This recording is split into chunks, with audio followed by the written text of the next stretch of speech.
Donc les exoplanètes, des planètes qui sont tournent autour, voire même qui n'ont pas de soleil, hein, mais d'autres étoiles, qui tournent autour d'autres étoiles. Oh, ça démarre comme un film de science-fiction. Dans les recoins les plus obscurs de notre galaxie, au-delà de ce que nos télescopes peuvent voir directement, se cachent des mondes silencieux. Des planètes géantes et froides qui orbitent autour d'étoiles lointaines, bien trop faibles pour attirer l'attention des méthodes d'observation classiques. L'une d'elles, baptisée... Oh, alors, le nom de baptême... C'est un nom que Elon Musk pourrait donner à un de ses enfants. AT 2021 UEB vient tout juste de révéler son existence, et ce grâce à un concept théorique imaginé il y a plus d'un siècle par Albert Einstein, la relativité générale. Alors, rappel, comment on détecte une exoplanète ? On a ça, c'est magnifique. Ce site magnifique, que je montre régulièrement, comme vous voyez, on a là une étoile qui n'est pas la nôtre, hein, c'est ce qu'on voit, on regarde de très très loin, avec un très gros télescope, et il se passe quelque chose. Hein. Donc vous voyez la petite planète bleue qui danse autour de son étoile, qui tourne. Il se passe que ça fait bouger légèrement l'étoile, vous la voyez osciller de gauche à droite. Et ça, on a un outil extrêmement fort pour détecter si une étoile danse comme ça. C'est le spectre d'absorption de l'étoile. Enfin bon, c'est la lumière de l'étoile. On passe la lumière de l'étoile dans un spectromètre et la lumière a tendance à changer très légèrement de teinte. Vous la voyez ici à droite. Premièrement, donc repérer cette danse de l'étoile avec sa lumière qui se décale très légèrement. Vous voyez donc cette courbe-là, ces vagues, on appelle ça quoi, une sinusoïde. On a réussi à mesurer que l'étoile se rapprochait, s'éloignait de façon extrêmement régulière de nous, à cause de l'influence de la planète qui tourne autour.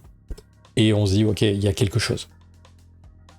Deuxième méthode, quand on a vraiment la chance, c'est que la planète, c'est le cas ici, la planète passe devant son étoile, vous allez voir. Il y a un moment donné, elle cache une partie de l'étoile. C'est très rapide. Je peux le faire. Je peux réduire la vitesse de la simulation. Donc vous allez voir, la planète va passer devant. Et là, évidemment, on voit descendre la luminosité de l'étoile. C'est le graphique en bas à droite, ici. Hop. Et quand la planète est partie, la luminosité de l'étoile est revenue. On voit une baisse de luminosité, comme ça, ponctuelle, périodique, qui se répète dans le temps, de façon extrêmement régulière. Et puis voilà. Donc on se dit qu'il y a quelque chose. Il y a une planète. Donc on a la méthode des vitesses radiales, c'est la danse de l'étoile, et méthode des transits, ça passe devant. Et il y en a d'autres. Et là, il y en a une assez cool, qui permet de repérer des planètes encore plus loin, très très loin. Et très très loin là, parce qu'elle est à 3000 années-lumière. Faut penser que les premières exoplanètes qu'on a commencé à repérer, par exemple le système TRAPPIST, qui est assez connu, il est à 40 années-lumière. Bon, c'est déjà bien loin, hein. Mais 3000, si cette planète est restée invisible pendant si longtemps, c'est parce qu'elle ne trahit sa présence ni par sa lumière, ni par son ombre en transit. Donc elle ne passe pas devant son étoile. On ne peut pas faire cette méthode ici, méthode des transits. Attends, je vais remettre de la vitesse. Et c'est tellement loin qu'on a vraiment du mal à capter... parce que vous voyez, l'étoile bouge très peu. Hein. Quelques mètres par seconde, quelques kilomètres par heure. La danse, là, elle est très exagérée, mais en fait... donc c'est un tout autre phénomène, plus subtil et plus rare qu'il a révélé, micro-lentille gravitationnelle. Donc la relativité générale nous dit que la lumière, bien qu'elle n'ait pas de masse, va être influencée par la masse des objets.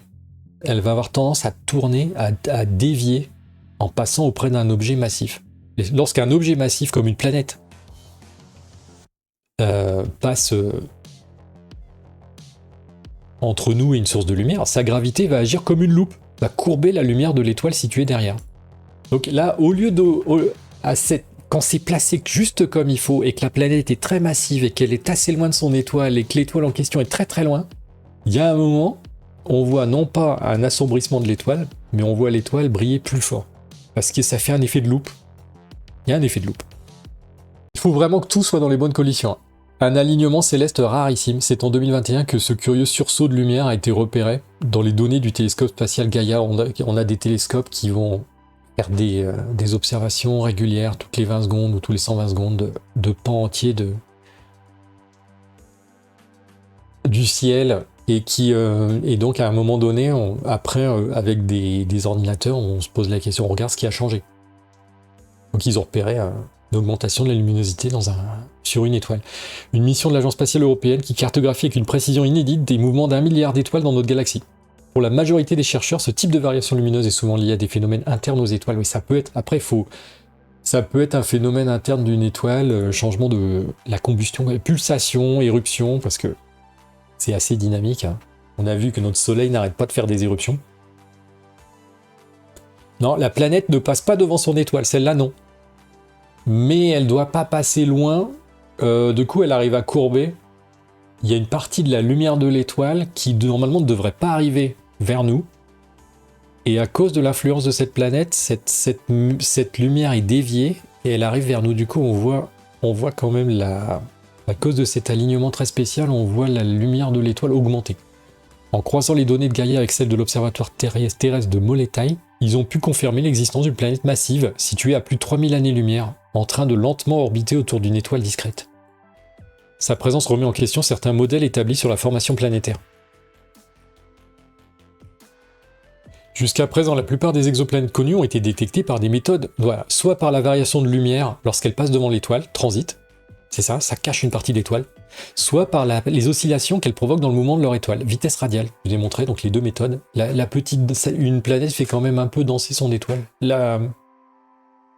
Mais ces méthodes ne fonctionnent que pour des planètes relativement proches, bien éclairées et positionnées dans le bon axe. La micro-lentille gravitationnelle, elle, ouvre une nouvelle fenêtre. Elle permet de détecter des objets extrêmement lointains, froids, sombres, qui n'émettent aucun rayonnement détectable, un peu comme si l'on devinait l'existence d'un oiseau en vol uniquement grâce à l'ombre qu'il projette en passant devant une lampe. Bon. Vous voyez donc les effets de lentilles gravitationnelles. On voit très bien comment ça a dévié la lumière. Au centre, on a à chaque fois, ce qui est le plus lumineux, les points lumineux au centre, c'est une... Oh, chaque fois j'ai ça. Quand je veux zoomer, ça réduit. C'est une galaxie. C'est elle l'objet massif qui dévie la lumière. Et les choses bleues qu'on voit autour, c'est des espèces de mirages. C'est ce qu'il y a derrière cette galaxie, qui est déformée. C'est une image déformée, mais zoomée. Cet arc bleu, c'est l'image complètement étirée de quelque chose qui est derrière. Et probablement ici, l'autre arc bleu, c'est encore une image de la même chose. L'image du trou noir dans Interstellar, en fait, c'est un trou noir qui est entouré d'un anneau plat. On le voit devant. Vous le voyez ici. Et derrière, ça fait un effet de lentille gravitationnelle.